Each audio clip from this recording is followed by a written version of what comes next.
So I host the podcast Grandma Has ADHD, and I've had a lot of people say to me, why does it matter that somebody who's 40, 50, 60, 70 years old discover they have ADHD? And my first argument is, at what point do you want to stop learning about yourself and understanding what makes you tick? But I would say probably the biggest reason, well, the two biggest reasons. One is that you realize you're not alone. There are all these things that I did my entire life thinking it was just me. And now I realize that a lot of it had to do with the way that my brain is wired. And so, as I said, we tend to be interested in what we're interested in. And if we're not interested in it, then we have a hard time doing it. So, where I can start a business or write a book, you tell me that I've got to sit down and reconcile my bills, I'm going to freak out on you.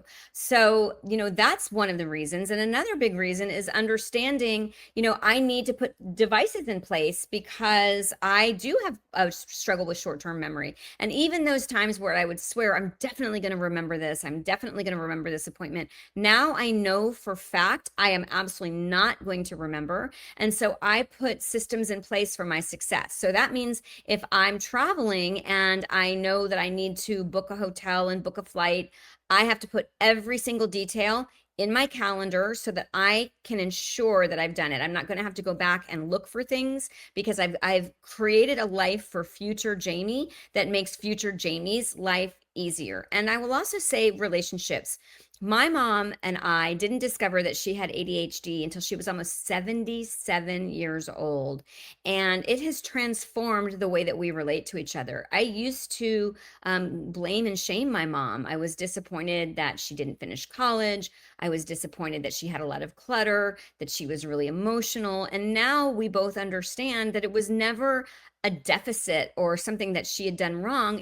I actually have a compassion for her because I realized that she was doing the best she could. And, in a way, society failed her, it failed generations of women. And one of the reasons that I am so passionate about this is I want us to heal those relationships, but I also want us to look out for those quiet little girls who are suffering in silence. Another reason that it might be important to get a formal diagnosis is that you cannot receive medication unless you have had that diagnosis. And a lot of people find that medication can be life altering. It's really just elevating your brain, fixing the dopamine and the way that we receive dopamine. And I'm not a doctor, but I know that there are a lot of people who say it quiets the noise and they're able to function at a level that other people function at on a daily basis. And it just sort of levels the playing field.